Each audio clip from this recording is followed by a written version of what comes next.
Hello, everybody. This is Joe Larson and Chuck Schultz. 250 laps at New Hampshire for the modifieds. We're going to talk about how that happened when we come back. Inravio.com.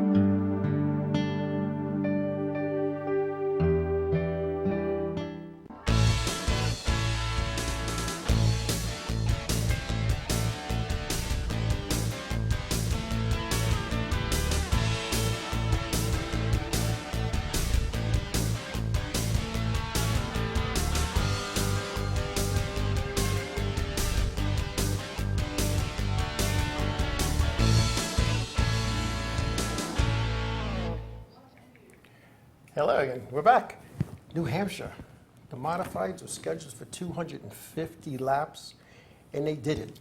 Wow. Wow. But before we get into that, the Cup Series was there as well.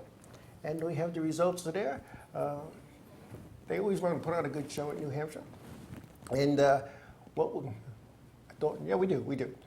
I just got ahead of myself here. Did you? Yeah, I did. You know, Easy. Sometimes you got to follow the script. I missed it. Take it easy. There we go. Martin Truex Jr. topped the charts there, taking down the win there with Kyle Busch. We're going to talk about Kyle Busch later on in the show, in second.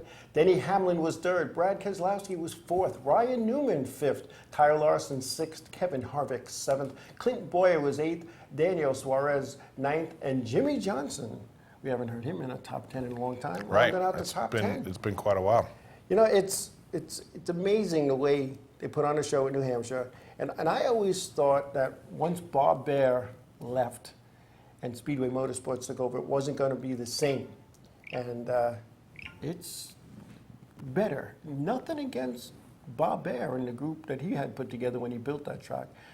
But Speedway Motorsports has been in the business a long time, operates a third of the tracks under the Monster Energy NASCAR Cup Series. And all they did was go up there, make a few changes aesthetically. They lost a date, which you knew was going to happen, but they're making the best of it. Running races like this past week. I got to say, it's amazing that management is a lot. Oh, yeah. Sometimes management is a lot, and it's, all you got to be is a little bit off. Really. Yeah. All you got to be is a little bit off. It's that simple. Exactly. And, you sometimes get caught up in the paradigms. We do it this way because we always did it that way. That's right. And it always worked. We had fannies in the seats. They were buying beer and hot dogs and drinks. The garage area was full of cars. And that's it. Why change it? Why change it? And you know what? One of the things I'm always a big fan of, this, and I've seen this happen only in myself, in some of the things that I've done, where before you go into something, man, you've got ideas. You're creative. You're like, wow, I'm pumping. When I get in there, I'm going to do this. I'm going to do it. And then you get in there, and all of a sudden, you use up all those ideas, and nothing else is happening. Right. It's not your fault. Nope. Ultimately, and as I say this all the time in business, it's very important. If you're too close to the fire and you're in the trenches all day long doing what you're doing, right, you can't step back and look and see what's going on. No. And there's an old adage, once that general leaves his perch, if he's like, oh, we got to get out there and fight, general grabs his sword, leaves his perch to get out there and fight, the battle is over. You're done. It's done. Over. It's over, Johnny. It's totally done. And we had the Xfinity Series was in New Hampshire this past weekend as well. And we're going to look at those results. Another okay race. Christopher Bell was the winner there, followed by Austin Cindric. Cole Custer was third, Justin Allgaier fourth. Chase Briscoe was fifth, Harrison Burton sixth. Noah Gragson was seventh, and Zane Smith eighth. Michael Annett ninth, and Tyler Reddick rounding out the top 10 there. Again, there are some people that still refer to the Xfinity Series as the Busch Series because, like, the Monster Energy. Hey, when you grew up on that, right? Yep. Not the Monster Energy NASCAR Cup Series was always called Winston Cup. Could be calling it Busch North. Remember there's a name blast from the past, huh? Yeah, the Busch North, kind of fell by the wayside. Sure it did. But, you look at these series, and it's even like in professional sports, NFL, baseball, hockey, the stadiums are being named after corporations. They're pumping in the money. Anything they can do to squeeze that buck, you know what I mean? Yeah, when NASCAR first started, In 1948, it was the modified series. A lot of people don't remember that. Red Farmer, the first champion in NASCAR, in a modified. Right. And now it seems to be that the modifieds are almost a forgotten entity in NASCAR because the billions that they get in a TV package goes to the top 3 series. Forgetting that the touring series is what makes, in my opinion, the top 3 series the goal, the star. That's where we want to go next as drivers. Yeah, that's the big stepping stone. And I'll tell you what, there's some really, really great drivers in there that may never come out of there to go into Cup or anything else. But man, there are some awesome drivers in there. And not for nothing, but that's really where the racing's happening. Oh, without I gotta say, I mean, you're standing there and you're watching it on TV, or you're sitting there watching it on TV, and Bonnie's got a thing. As soon as I recline, shoot, race watching position, because you're out. Yeah. Where's the fun of that? Yeah, no. You're watching Bristol, I get it, and don't worry, I believe that I want to see it anyway. And So you're watching the race, but it's a long race to watch. And granted, watching these races live is so much different than watching them on TV. Yeah, It's like almost any other sport. it is, absolutely. And you're in the confines of your own home. Like you said, you get in the recliner, have a nice beverage, bowl of popcorn, some chips, hot dogs and beans, whatever it might be. You need a cup of coffee with that one, huh? Or a cup of tea. Cup of tea, yeah, still trying to keep that cough down. When Powered by Dunkin' Donuts, don't forget. Yeah, powered by Dunkin' Donuts. I got to turn it, there we go. Powered by it's Dunkin'. product placement. Product placement, yes. Didn't we have a meeting about that? Dunkin' Donuts, thank you for We had a sponsoring meeting about that, the right? show. Yeah, they're good. Product placement? Yeah. No. Like this pen has nothing on it. It's on purpose. On purpose. This could be the Joey Schlabotnik race team right here, pen. So, Joey if you want a sponsor, give us a call, Joey. Yes, yes. Now, I know one of the things that's missing, not only in the Cup Series, but all the way down the line, is characters. And we're missing characters, so nobody has, there's no villains anymore. There's no good. Dale Easy. Earnhardt, may he rest in peace, Yeah. was the last villain, so to speak. At the time. At the time, he He was. got into people's good graces after the fact. He did. Cale Yarborough, he was a tough guy, He You was. didn't mess with those guys on the racetrack. Harry Gant. Harry Gant, another one. But now this Kyle Busch You guy. looked at him and they were just like, Yeah. you wanted to stay away from on the racetrack. No, but Kyle Busch, he's a talented race car driver. He, in my opinion, and then maybe the next time I see him in an airport, he's going to knock me out, but he's immature, in my opinion. And I think I have an image here of him getting into Garrett Smithley, and he complained and saying that the guy shouldn't be on the racetrack. Hey, you know what? He showed up, he qualified. That's how it works. Now, I don't blame Garrett Smithley for that. He held his line. I watched a video of this. He held his line, and his spotter said to him, hold your line. Now, if Kyle Busch thinks this guy's going to roll over because he sees an M&M in his rearview mirror, it's not happening. It's not happening. And he made that comment in Vegas how he's never won a late model race. He shouldn't be in Cup. Even better, yeah, look at that number on the door. You think he's moving over? No. The 52 doesn't move 52's over. not going over. Not at all. So, Because he's that close. exact close. But when you look at that, it's just, I don't know. I don't get it. And, and Garrett Smithley, he was hammered by Kyle Busch after the Vegas incident. And Busch was verbally and visibly upset about it. And to sit in front of the media and say, I'm only here because I have to be. That's very unprofessional. Right. I don't care who you are. If you're sponsors, if you're M&M, if you're NASCAR, if you're the guy who's got a little sticker that big on the side of the door, that phone's ringing Monday morning. Without a doubt. And I'm like, all right, here's the story. 1, 2, 3 strikes, whatever you want to do, or you're out. I mean, it's it, whatever. Yeah. I mean, you can't have that on your brand. No. And I guarantee, there was a team meeting on Monday. It was a big to-do. And I don't care how good you are, I really don't.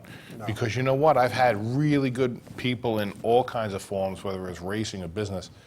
And you want the ones that show up, that do the right job, even if they might not be the best at what they're doing. Exactly. Because you know that that's something you can sell. Yeah.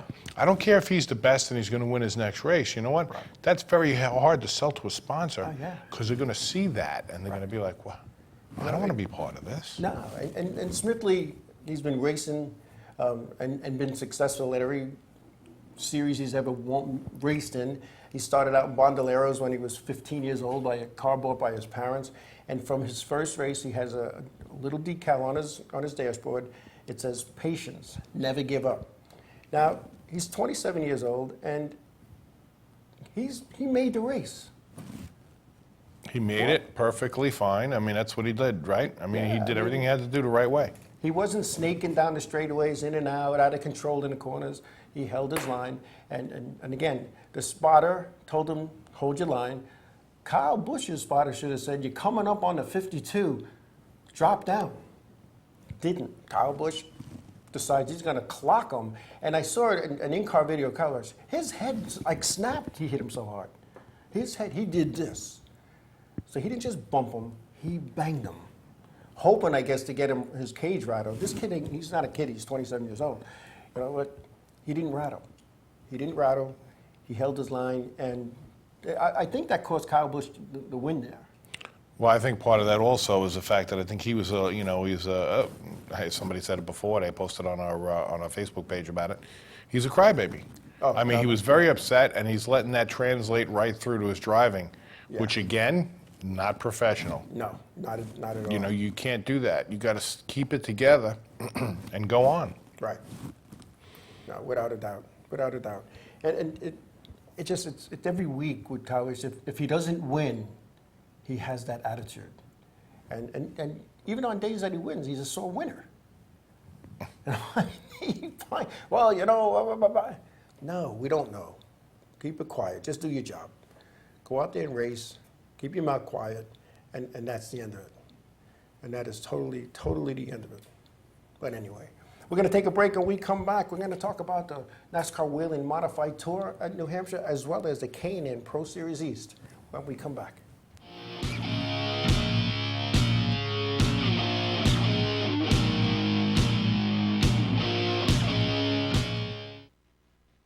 Hey, we're what's set it up. Oh, I said was gonna say what's up for some reason. Hey, we're set it up, and you're watching the Inravio TV network. Hey Joe, hey Chuck, how you doing? Rick Delgado here, formerly of Inravio Network, just like you guys are. Now, of course, you've lasted a whole lot longer than I did. So congratulations on 5 off 5, celebrating your 400th episode. Good luck, continue onward, and here's to another 400. Great job, guys. Village Music Shop of Mastic. 1-800-HEY-DUDE. Your full-service store with personalized attention, school band instrument rentals and sales, music instruction on all instruments for all styles and age groups, for guitars, drums, amplifiers, PA systems, and accessories. It's Village Music Shop. 1495 Montauk Highway in Mastic. Call 1-800-HEY-DUDE or go to villagemusicshop.com. Hi there, this is Buddy from Less Than Jake, and you are listening to Inravio TV. You're probably watching it too.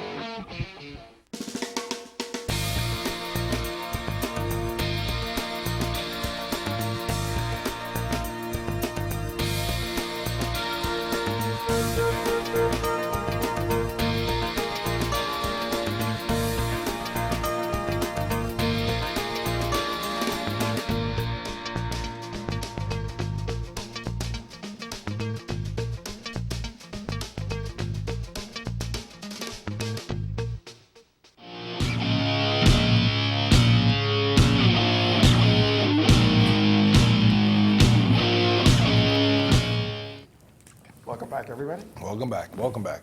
So good, so good. Oh, yeah. Modifieds, 250 laps at New Hampshire Motor Speedway. Some people thought it was going to be a wreck fest. Others didn't think the tires would hold up, the motors would hold up. And you know what? It all worked out. It worked out very well, in my opinion, from what I saw and watched and heard and talked to people. So they went 250. And the big question again was, could they go 250 laps? Did the engines last? Well, it did, and they did. 31 drivers took the green going into this race. And when you think of that, 31 drivers taking the green, there was concern about the motors, as I said earlier. And it turned out that engine failure was at a minimal with only 4 drivers losing the motor, one of them on lap 4. Okay, well, and that was not because of the lappage. Exactly. Because, whatever. You had an hour and a half of practice. You don't know how many laps they did. But when you blow a motor that early in the race, it's either a mechanical thing, an over rev, you missed the ship, something. Yeah. Whether it was a new motor or an old motor, we don't know that. Yeah, you don't know. You know how many laps are on that motor. Could have been, just an old tired motor. Yeah. Well, these guys aren't swapping them out every race. Yeah, but exactly. So, look at that as good. And there's 2 events left, Stafford and Thompson. Stafford being this weekend, Thompson being in a couple of weeks. And Doug Colby leads Justin Bonsignor in the points for the championship by 21 points. And Justin Bonsignor has 5 wins this year, where Colby has 4. And the final race is Justin's most successful racetrack other than Riverhead. So it should be a tight battle. yeah. A tight battle. Well, I think it's, when you give the modifieds a lot of laps, or any race division a lot of laps, they tend to go into it with a little bit cooler head because Yes. they know they got more time. Right. They're not under the whole, 20 lap, 25 lap thing, When I used to give my division a 50 lapper, I always went into it pretty calm. I always did good in the bigger races. Right. I had more time to do what I had to do. I didn't have to rush. There was no getting crazy. You're just doing your thing, going through. We got a flat tire here, we got a flat, it happens, Right. But I think people go into it with a little bit, better head on their shoulders. Yeah. So they're not, it's not like, I got 4 laps to do what I got to do, The last races, I raced 2 truck races at Riverhead, and both were 50 lappers. And it was maybe 6 or 7 years ago. And I never ran more than 25. And I shouldn't say that. I never ran more than 20 because that 25 lapper, I didn't finish. So I'm going to say the most I ever ran was 20. So I was sitting there in the truck, and we're getting ready. We're on in the chute, ready to go. Now, you go through your little thing in your head, And I'm eating a slice of pizza because I don't know, that seemed to be like my habit before I went and had a slice of pizza. Why? I don't know. I'm having a slice of pizza, got my helmet sitting on the thing. And I'm saying, wow, 50 laps. I hope I make it. Now, I had a bunch of bottles of water stuffed, which I'm not thinking that they got hot. Yeah, behind you.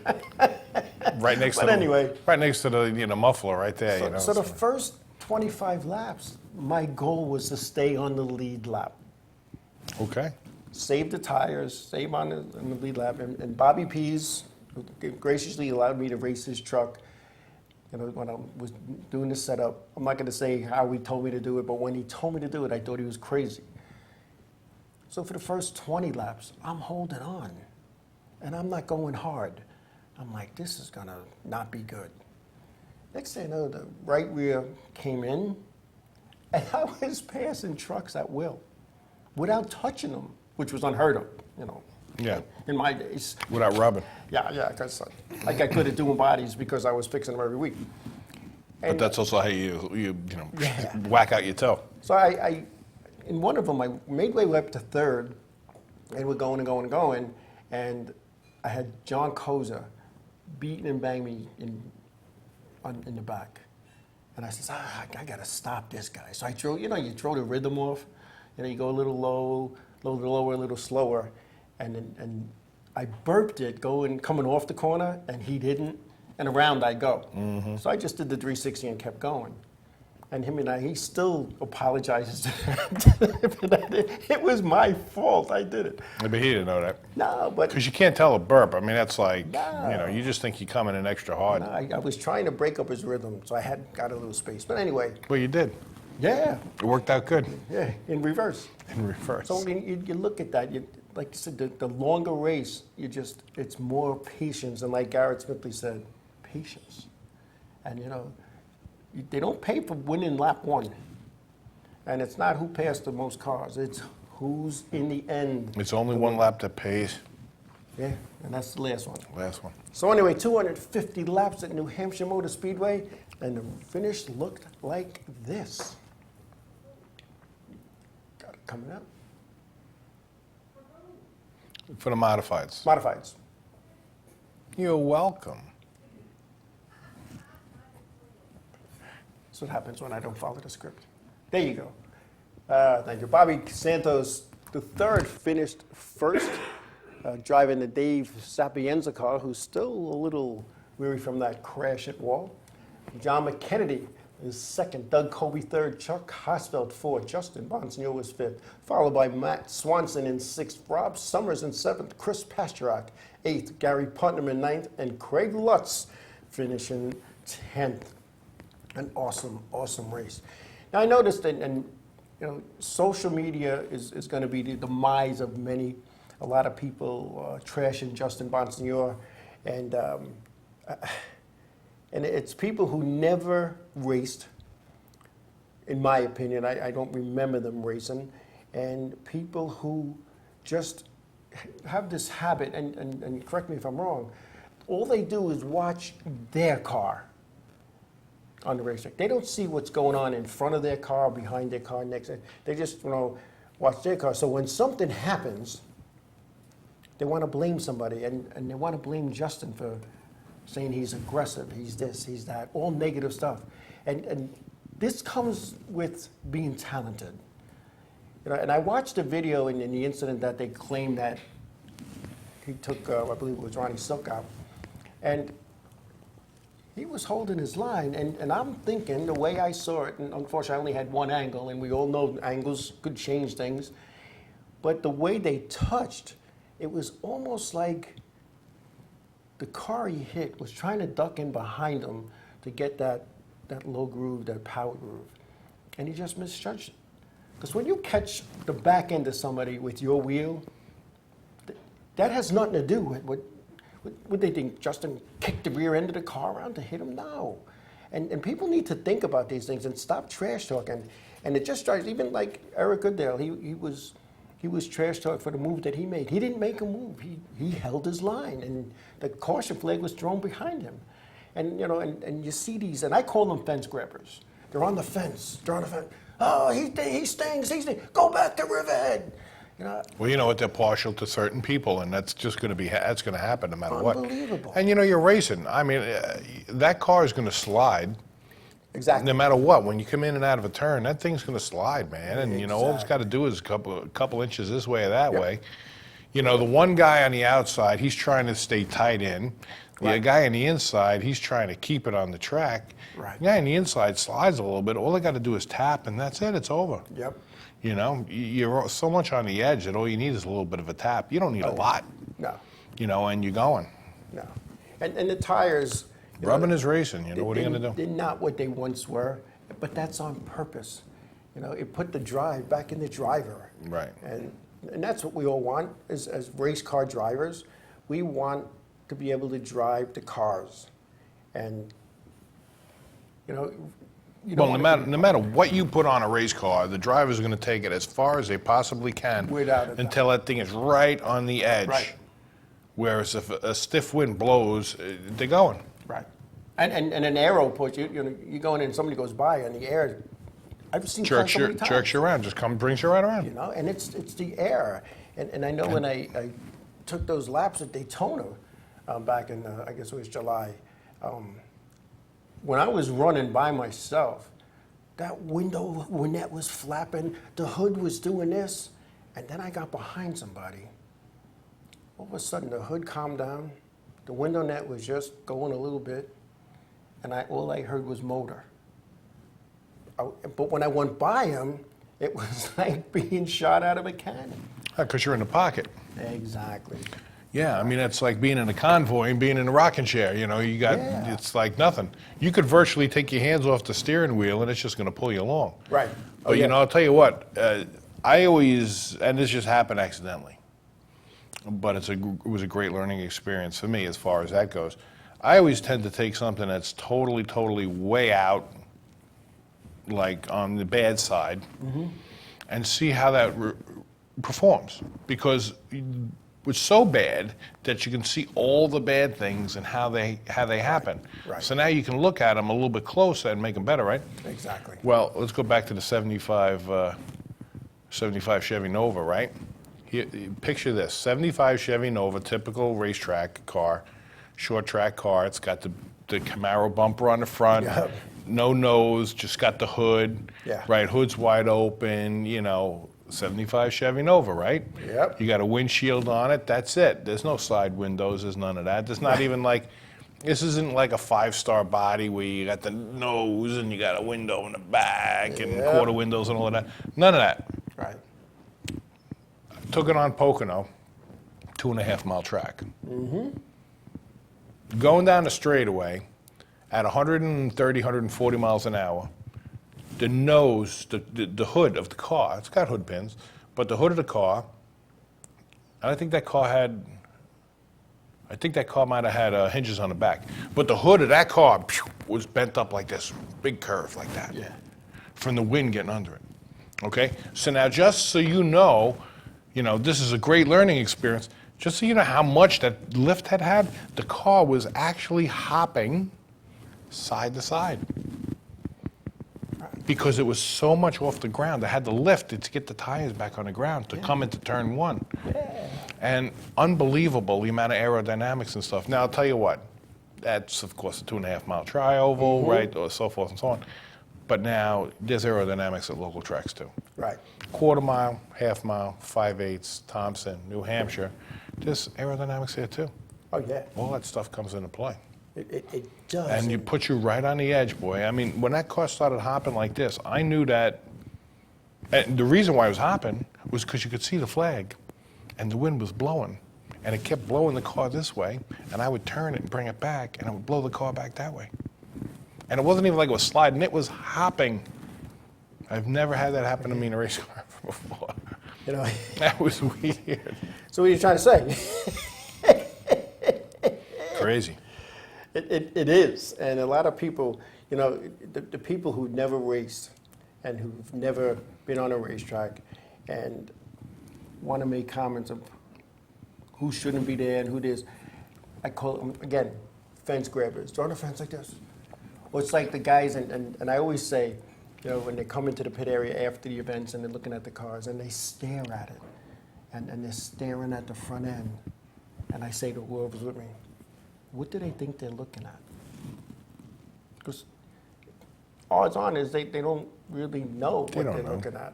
And they're hoping they'll find something. yeah,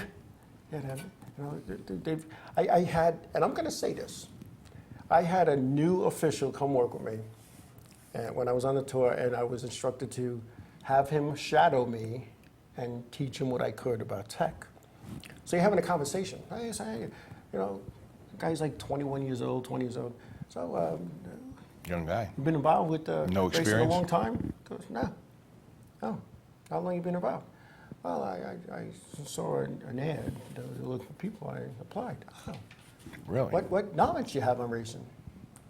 So he says, well, quite frankly, if you put these cars on the roof, I couldn't tell you the back from the front. But NASCAR wanted him because he could be taught their way. And a nice, perfect wooden soldier who works as directed, doesn't rock the boat, and if the rule book says this, that's what it was. And I remember saying to the kid, I took the rule book and I flexed it. There's an old Boy Scout leader that I knew when I was younger, because we had a handbook. He says, you know why it bends like this? Because the rules are flexible. And that stuck with me. And I said that here, a lot of this stuff is at the discretion of the official in charge. Yeah, measurements, yeah, it's got to be. This, yeah, it's got to be. But some of those measurements, you have an inch tolerance. Some you have a 3-inch tolerance. Some you have 3/32 of an inch tolerance. But there's still wiggle room. And this kid was like, no, but, and he'd go to the rule book because he studied it for weeks. No, it says this. And I go 3 more pages and says, yeah, but this rule contradicts that. And that's what it's turned out to be. And somebody's going to call you on that, that's for sure. Exactly. Anyway, when we come back, we're going to talk about Kyle Petty's comments regarding Kyle Busch and how that went down when we come back.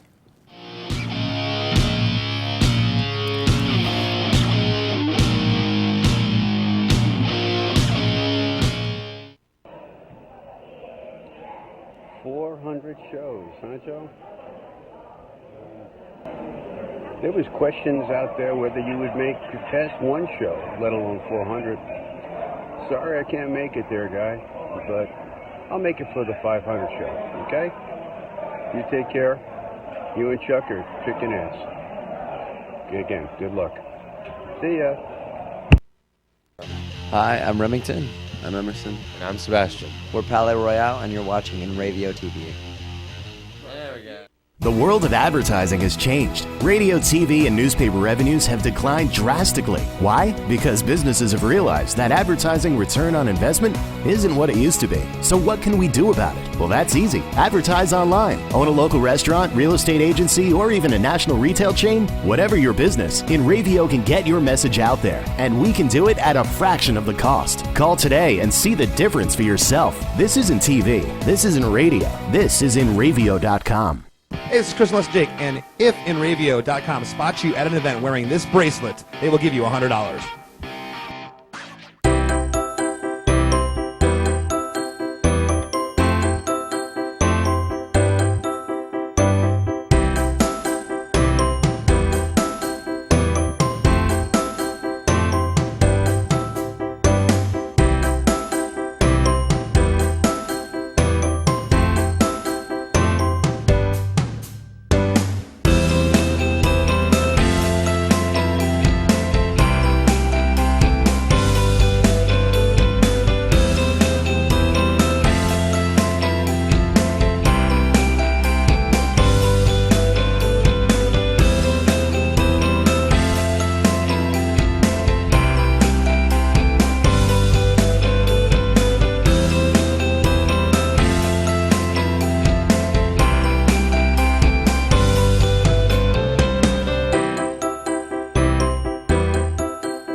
Hi, this is Mike Jarecki from My Race News, and you're watching the Inravio TV network.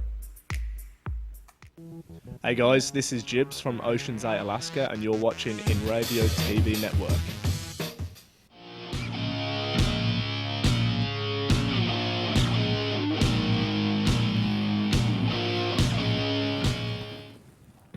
Welcome back, everybody. That tribute in that last commercial segment was Roger Oxy. Roger Oxy, yeah. Retired late model driver with, I believe, 67 wins here on Long Island. You could. It looked like it. He was very tired in that video. He did. He looked like he was tired from winning all those races. Well, you know, he's got like a 3-year-old and grandchildren. So that would make anybody tired. Okay, there you go. I'm thinking, you know. But anyway, Kyle Petty, we got a picture with Kyle and his dad, the King Richard Petty. Kyle Petty was a very outspoken guy in his day in racing. And he spent a lot of years racing, not only for Richard Petty Motorsports, or Petty Enterprises, Felix Abatis, the Wood Brothers. Yep. He is now a former NASCAR Cup driver and an NBC sports analyst. And he spoke of Kyle Busch's shenanigans and negative behavior after the Vegas nonsense. This is what Kyle Petty said. And I quote, "Look, I know he's mad, and you could defend him all you want because I think he's one of the greatest race car drivers ever to set his rear end in a race car and hang on to a steering wheel. I think history will show that. He shows that weekly. But at the same time, I think that carrying and doing interviews like we just saw, which is the one where he said, I was only here because I have to be, is disrespectful to the sport. It's disrespectful to the media and disrespectful to the fans." Kyle Petty goes on to say, "I'm sorry, but you know that when you crash, somebody is going to be standing in your face with a microphone. It's been that way since the time you got into a truck and went to Xfinity and got into Cup. get over yourself, get over it, and get in the car and do your job. You got sponsors, you got fans. There's little kids out there that look up to you, and you're an example, whether you want to be or not. Right. Wow. And that's just what we spoke about. I mean, ultimately, that's it. That's it in a nutshell. You know, we do this racing thing not because somebody held a gun to our head and said, you're going to be a race car driver. We do it and did it because we wanted to. Yeah. For whatever the driving force was, we did it. And I know I did it because somebody said I couldn't. You can't do that. Yeah, I can. No, you can't. No, I think I can. And maybe they were right. I couldn't. It took me a lot of years to get it down. And, you know, I never grasped the concept that, you know, you race them, you wreck them. Oh, before you can race them again, you got to fix them. Yeah. And, you know, and I started at the old ISO Speedway. And there were 80 cars in our class. They started 24 in the feature. And they ran 5 heats with like 20, 25 cars in each heat. Yep. They took top 4 in each one, and whatever was left ran a consolation race. That's it. When I started, we had cars that were going home as well. Yeah. And you ran the consi to get in if you didn't make it in the heat. You know, And it's what it was. Oh, But, you know, yeah. it's for the love of sport. But I'll tell you, you know, one of the things that I really hate about all sports across the board is these people that really think that anybody cares what they feel. Exactly. Ultimately, nobody cares. Nobody cares. Nobody cares. No. Go out there, win the race, put the ball in the basket, kick the football through the thing, hit the ball over the other thing, catch the ball, throw it back. Right. You do whatever you got to do, Yeah. but nobody really cares what you feel. They really don't want to hear your personality. Yep. You know, they're seeing your personality and what you're doing. You know, and it's almost better to leave it as smoke and mirrors and a little bit to the mystique. Yeah. You see the guy playing on the field, and you're like, oh man, look at that guy. He's just, and the kids look up to him. They think he's a hero. They don't even have to hear him speak. No. Sometimes you hear him speak, and it's like, oh. Right. You don't want to hear that. Without a doubt. You know, there's no question. I'm a big Yankee fan, and when Derek Jeter came up, Derek Jeter became one of the greatest Yankees to play the game in this era. And he's a rookie. He's down in spring training, and he comes through the outfield fence with Don Mattingly, who was the captain at the time. And Don Mattingly starts jogging from the outfield to wherever they were going to go to work out. And Derek Jeter says, why are we jogging? Mattingly says, you never know who's watching. People look up to us. And that exemplifies what you just said.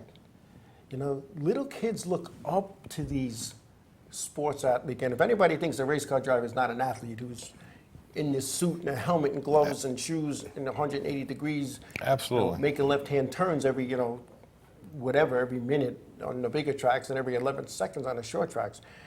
If they think they're not athletes, there's something wrong with them. They are athletes. But kids are still looking up to him. As a kid, Exactly. they were drivers I wanted to be. Right. I would love to be this guy. I'd love to be that guy. You know, just to look at him. And I didn't need to hear him talk. No. And you know, most of the people that are watching us right now are very familiar. How many times you listen to somebody on the radio and you're like, oh man, they sound cool. I'd like to hang out with them. Yes. Then you meet them and you're like, for some reason you seem a mite taller on the radio. Yes. You know, and it blows it for you. Sometimes you don't need to know their personal stuff. It's Years ago, the local Long Island Long Island radio station, WALK, had a morning guy named Bob Klein. And their little kick-in every morning was Klein till 9 and again till 10. And I listened to that station every morning. And I saw him at a parade. And I said to him, just what you just said, I said, Mr. Klein, you sound bigger on the radio. And he did. because you got a mic about that big. You know, he Makes was him sound larger bigger. than life to me until I met him in person. But he still took the time to talk to me as a professional. These drivers today, and especially the younger ones, they do not wear any identifying clothing that identifies them with their sponsor. They take their fire suits off, or they drop them down, tied around their waist, and they don't know to walk by. Should never be. Should always be, you know, I don't care if it's 1,000 degrees out. Right. It should be up, the collar should be done. Exactly. You should look like a race car driver. Right. You know, if you think, you know, picture in your head a kid going to a Halloween party, a little tiny kid. He's got the race car driver uniform on. Yep. That's what you should be looking like. Without a doubt. Right. Yeah. Not only a professional, but you got to remember there's young people, there's all kinds of people who are looking up to you. Right. That's a big nut to carry, you know, and it's more than just driving a car and turning left. There's a lot going on there, and that's, you know, we've had this discussion with so many people you know, in the past and down the road. It's just like, you know, they need to understand that just because you're hoping to be that one big guy or in whatever it is, you got to make sure you can take the whole thing in. Yeah. You got to do the whole package. You just can't do what you want. Yeah. You know, I grew up, and I've been to a lot of races in my lifetime, and a lot of the top races, and been in the garages. And I know it was a different transaction for me when I went from officiating and car owner to I'm just a fan signing into the pit area. Yeah. And I can remember being in Martinsville, and Juan Pablo Montoya, who ran the 42 car for Jack Roush, was walking through the garage area, and this woman was carrying her program, opened up to Juan Pablo's page. There was a picture of him with her Sharpie. And she's behind him, and every time she got close, he walked faster. So finally, she runs and gets in front of him, and she hands him the Sharpie. Can you sign this? He goes, ma'am, I'm busy. And he kept walking. That should never happen. The woman was in tears. So I grab her book. I kid you not, I grab her book, and I go up to him. I said, that woman followed you for 20 minutes. You don't have a minute to sign? With anger, he signed the thing. The next day in the garage area, he's walking around with Joe Gibbs. Every person that came up to him, oh, sure. Now, it wasn't like the day before he was going to a driver's meeting, and I understand that because if you're late, you start last. He was walking around the pits. He probably just came out of the men's room. He's going to his hauler to have a bologna sandwich. Mm-hmm. And I made him sign it, and it wasn't my place to do that, but being that I've been every side of the fence with NASCAR, that was so wrong. And I actually wrote a letter to Target, his sponsor, stating this. Now, eventually, he went back and did what he used to do, but that was so wrong. And I guess in the Formula One, the fans aren't allowed near you. You're like royalty. You know, it's not the same, yeah. It's not absolutely. the same. NASCAR is very Yeah. face-to-face, fan-friendly, and that's what it should be, you know. Ultimately, that's what it should be. You know, I'll leave you with this one little note as well, that, you know, as race car drivers or a sports figure, you know, but race car drivers, let's say, right. There's only so many things that you really can control, okay? So you can, you know, a lot of guys are out there, well, I may not be able to win a race, but you know what, damn it, my haul is going to look the best. I'm going to have the coolest this, I'm going to have the best that, I'm going to have the chrome rims, I'm going to do this. Well, you know what, there's something else that you can do to make yourself look better than even chrome rims. Right. That's being fan-friendly, Yep. looking the part, signing autographs, Yep. whatever you want to be. I mean, look at you. You have a picture that your kids took in my car how many years ago? 1994. Right? Matter of fact, I just came across those 2 Polaroid cameras in the race car trailer. See? You know, when I used to take Polaroids at $1 a pop, that's what they cost me, because God forbid somebody would want to give me some Polaroids. Yeah. And I would do that and hand out as many as I possibly could and sign them, and you know what? And that's great, Right. you know, because I knew I was making fans in the stands. You know what I mean? Sit in the car as long as you want, you know, as long as there's not a line of kids there, you know, the next kid will get in after you're done. You shut the that's electric what it off, you was. shut the fuel off, and they think they're race car drivers for 5 minutes. That's it. And I would stand there and talk to parents and, you know, whatnot until they were gone. And then I'd go have my hamburger and whatever Right. I was going to do. Yeah. And I know when my daughter was racing, and one of our, I'm going to call smaller sponsors, and there's no small sponsor, but one of our smaller sponsors had given us this pole with a big bowl on it, and we stuffed it with candy and stuff and had giveaways from sponsors. And my daughter would put her fire suit on because the blunderbuss usually ran, first. And then right before the the gates open. She put that suit back on. She's sitting like a director's chair on the back of the race car, and I had a stack of pictures, and she's just signing pictures. Now, she's a girl, and some of these boys would come up and, oh, can you sign my arm? Can you sign my stomach? And she sat there until every person was gone. And we had the John Wellman deal with Big Brothers and Big Sisters, and as long as we did that, the money kept coming. And as long as we did the appearances they asked, the money kept coming. Well, you They know didn't what? care where we finished. They didn't care. Sometimes it doesn't matter. That's part of the business. Right. You know, you can't foresee a flat tire or an accident or an incident on the track. But you know what? I know damn straight at the end of that, even though my car got double hooked in that one night when my sponsor BAB was coming down, I was giving out BAB stickers and signing and whatever I had to do, because I knew that was something I had control over. Exactly. Why wouldn't you? It's just one of those things that a lot of people don't understand. And you know, a lot of race car drivers, they don't understand, especially on the lower levels. Because on the upper levels, they're told what to say, how to say it, and when to say it. Well, and told when to go and do an interview, and I'm supposed to be here. Right. Why would you say that on live TV? Right. Exactly. Who is looking at that and going, oh, that's my hero, he's so cool? Yeah. Who's doing that? Nobody. Or they think that's okay. Oh, it's okay for God. But, you know, little Johnny, you got to go to the principal's office. Okay, go to the principal's. Why are you here? Because my teacher said I had to be. Not the real reason. Last time you went to a concert at Madison Square Garden and the guy got on the mic and went, boo, boo, boo. Can I have some more microphone in my monitors? I can't hear myself. When was the last time you heard that? All right, we can rein in rock and rollers, but we can't rein in drivers, race car drivers? Come on. Yeah. What are we talking I was about? just watching a Beatles thing, and somebody touched Ringo Starr's drums. He goes, hey, don't touch my drums. The guy, all he did was make sure everything was right. But, they got this attitude because, they're here. And they don't remember when they were here. And these race car drivers don't remember when they ran at the weekly place, when they had to eat hot dogs or whatever, and beans and whatever else they ate. And I can remember I drove for a guy. He had no heat in his house because he wanted his race car parts. No heat in his house. And I said, I can't drive your race car and take food off your table. Were you kidding me? No, we're good. No heat. He had like candles for lights, but he had a race car, and I drove it. And finally I said, listen, this has to stop. I just didn't say it quick enough because that's the one that almost took me out. But anyway, we're gonna take a break, and we come back. We're gonna kind of wrap up and just talk some talk and take a look at what some of you folks are saying in Facebook Live when we come back.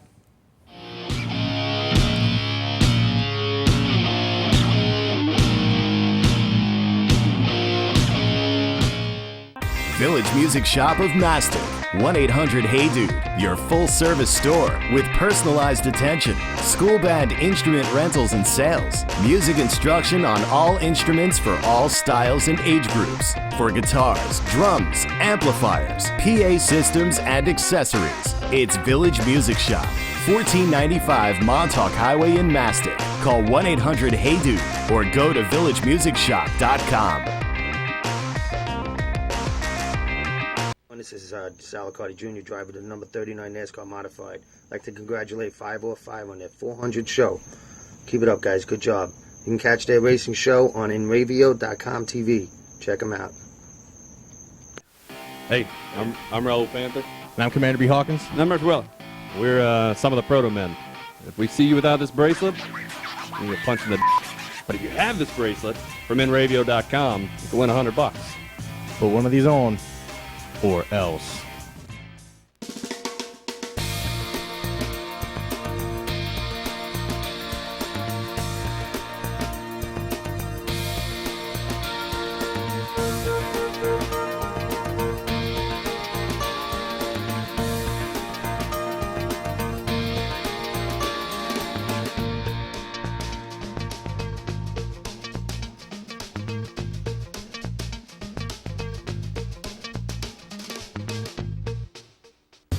What's up, guys? This is Assuming We Survive, and you're watching Inravio TV Network.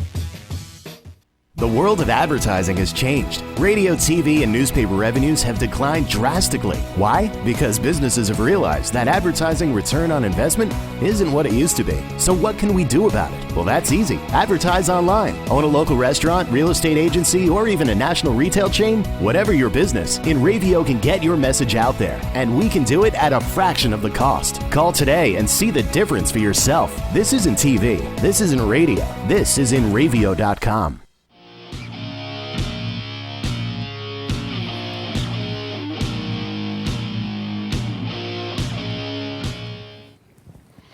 Welcome back. So we want to talk about some of the posts you guys are making. It's not that we haven't seen them, and we were seeing every one of them there, Ray Dominguez, but, you know, it's like we get on a tear, we can't shut up, is what the problem is, you know. Exactly. And you know, people are saying, what's he looking at? I'm looking at what you're saying, and, you know, and I'm doing that multitasking, listening to what's going on, thinking what I'm going to say, and trying to read what people are saying, so. And I'm doing a pretty good job considering I only put my glasses on once. I was just about to say, and I have to keep my glasses on or I can't even see where the thing is written, let alone what's written. So. But, you know, this racing game, I just, again, had another conversation with somebody that's, you know, why would you go racing? Why would you do that? I don't know. And I know this guy goes hunting, and he has a place upstate, and Wednesday night before Thanksgiving, boop, he goes and comes back like Monday morning. It's the same thing. People don't understand, no. You know, that hobby for us. Right. You know, they understand hunting. Yeah. You know, they understand, you know, the typical hobbies. Unfortunately, we're kind of the black sheep of the hobby family. Yes, we are. Because it's kind of an expensive hobby. But, you know, like Ray was saying, I mean, he makes sure his sponsors are taken care of. And that is the way to go, man. Right. You know, and there's a lot of other guys that were saying here, this is what they used to do. And some of the guys were nervous. I know Tom was saying that they were nervous because they're seeing the big crowds and stuff. You know what? You're probably right.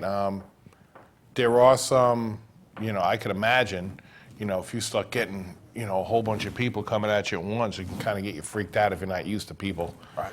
You know, but it's one of those learning experience things. Right. It's like, hey, you go to a new track, you got to learn the line, you got to figure out the setup.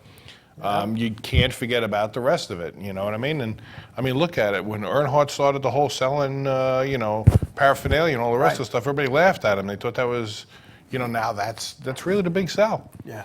Because the fans that follow you are going to buy from the sponsors that give you money.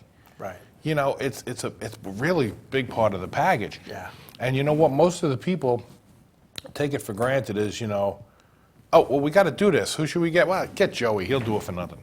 Right. You know what I mean? That's not necessarily the case. You know, really, if you sat down and figured out all the things you have to do in a race shop, you know what I mean? Everything. Make a list of everything. But don't forget about your media. Don't forget about your social media. Don't forget about your website. Oh, I said a nasty word. How many race teams have websites? Right? Right, a website. And all the rest of these things, your marketing people. Yeah. You mean at a local track we should have marketing people? Yeah, absolutely. Yeah. You should have somebody who's dedicated to this. Absolutely. If not two people that are dedicated to this. You know, you're not necessarily slapping hats on you when you're in the winner's circle, but yeah. Kind of similar, you know, at the end of the race, you got all your stuff set up, everything's ready to go. Mm-hmm. You know, it's a big deal. Sponsors like to see professionalism at every level. They don't care that you're, you know, Monster Cup or, you know, or Schlabotnik Cup. They don't care. Exactly. You know, you could be running a 4-cylinder at, you know, Riverhead Raceway. Mm-hmm. They don't care. Right. You know, and they don't, honestly, they really don't even care if you win. Right. It's really how do you look, how do you make me look? And how cool am I going to be? Right, right. You know, my business, how cool is my business going to be to people? Yeah. Man, I saw you on a race car, that's awesome. Yeah. We had a picture talking about sponsorship and dedication. Timmy Solomino, Long Island driver, cut his teeth at the Riverhead Raceway. He's driving for Flamingo Motorsports. And Mike Stefanik, who passed away last week, also drove for Flamingo Motorsports, and they wrapped the car in a way that Mike Stefanik drove it, with the same sponsors and everything. Yeah, I saw that. Great And idea. Awesome. Unbelievable. Great tribute. You can't ask for more. And there's Timmy, the natural, as they call him, sitting in the car, all smiles. And I'll tell you what, once he puts that helmet on and the green flag drops, that smile is gone and it's all business. And there was also a K&M Pro Series East car that wrapped their car the way Mike ran it when he was in that series, and unfortunately we couldn't get permission to use the picture. Yeah, they wanted, like, you know, what did They wanted a VIG? That new thing, Yumro or something, you send money to them through your phone. Venmo, yeah, something like that. You know, that I could use the picture if I Venmo'd them some money. Yeah, I'm not doing that. Picture this. Yeah. Yeah. Exactly. But Timmy, good friend of the show, by the way. Absolutely. He also sent us a 400 episode video. Thanks, Timmy. And he did a video for the 300 show at Stafford Motor Speedway, and he also did a video for this. Now, those of you, I get emails once in a while, I did a video, when's it going to be on? We have so many tributary videos to us on 400 shows that if we were to play them all at once, I could probably take a month off. We'd never get to talk. No. Now somebody might like that though. Yeah, I can think about it. Shut these two guys up. Shut them up. Shut them up. So if you want to send a video in, you can do that. not Send too it in, late. send it in through the 505 on Facebook. I don't want to, I know we tap some people personally, but if you feel like you want to send a video in, And I'm still shocked. we'll be playing them all year. There's that many, so. There's that many. And I'm overwhelmed by that. And you don't even know some of the names and some of the people. You're right, I don't. You do not know. Because every once in a while, like, I'll see one, I'm like, oh my God. We do that on purpose. It's Yeah. that's part of our marketing. Part of our thing. But does it say anything up there? No, it doesn't say anything. No, I thought it would. This is real, by the way. Like, the whole set is real. It's all real. Yeah. It's all real. Even the Dunkin' Donuts cup.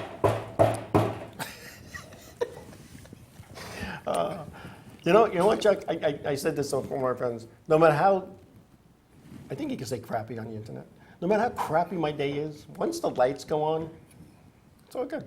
There you go. There you go. That's what it's supposed to be. And people are really, I'm looking at bright lights. Now I know what Johnny Carson said. The people up in the balcony. Turn the lights on. I can't see. But you know what? It's all about fun. We hope you guys are having fun with it, and we're bringing something to the table here. And we really enjoy having you guys join us, every Monday night. We do. 400 shows, a lot of shows. It is. There's a lot of parts and pieces to that. A lot of good people along the way. Unbelievable. I mean, you'll see them in the credits. We have new credits. Yeah. And there's literally been, we've added people, and there's so many people out there. Literally thousands of people. Couldn't get them all in the credits, so they'd be running all night, and you guys aren't going to stick around for that, but you can check out some of the names. Yeah. So what am I getting over there? Am I getting a finger? Yeah. I got the finger. Got the finger. Anyway, I want to thank everybody. So check out the credits. Your name might be in there. This is what I had to do. I would watch it, stop it, look, watch it, so because you'd be surprised who's been on our show, because that's what was in the credits. And like Chuck just said, you might see your own name in the credits. And when you think about it, we started out with a 2-hour show. Yeah. So that's over 400 hours, 400 shows. Yeah. Right, we're probably closer to about 600 or 700 hours. Yeah, without a doubt. Let alone how many hours of preparation that we've done. In the other studio. And you got to figure for every one of the shows that we do, there's probably about 5 to 6 hours worth of prep. Yep. Yeah. I kind of hate Does it seem like we're prepping a lot? Probably not. Yeah. Monday afternoons are stressful. Trust. That's race car drivers speak for you. You got to do the toe on the car. You got to wrap the tires. Make sure you soften them up nice. Get your stagger right. Get your stagger right. Make sure there's fuel in it and the fuel cap is on. Make sure you got burgers and hot dogs. I mean, come on. Full propane tank. You got to get prepped. And just hope you don't get thrown out before you get to have your burger. And hope the police aren't at the end of the expressway going, you got a permit for that tank? You're a business, you're supposed to have a placard for that tank. Yeah, we've had that a couple of times. You are a business now entity. I'm getting the double finger now. That's a bad sign. Okay. Overtime is kicking in. Anyway, thank you very much, everybody. If you're headed to the fall final at the Stafford Motor Speedway in Connecticut this weekend, enjoy. Whatever else you're doing, please be safe. Please be careful. Tell somebody you love them. Give them a hug. God bless you all, and we will see you next week. Absolutely. Share us, and if you like what you see.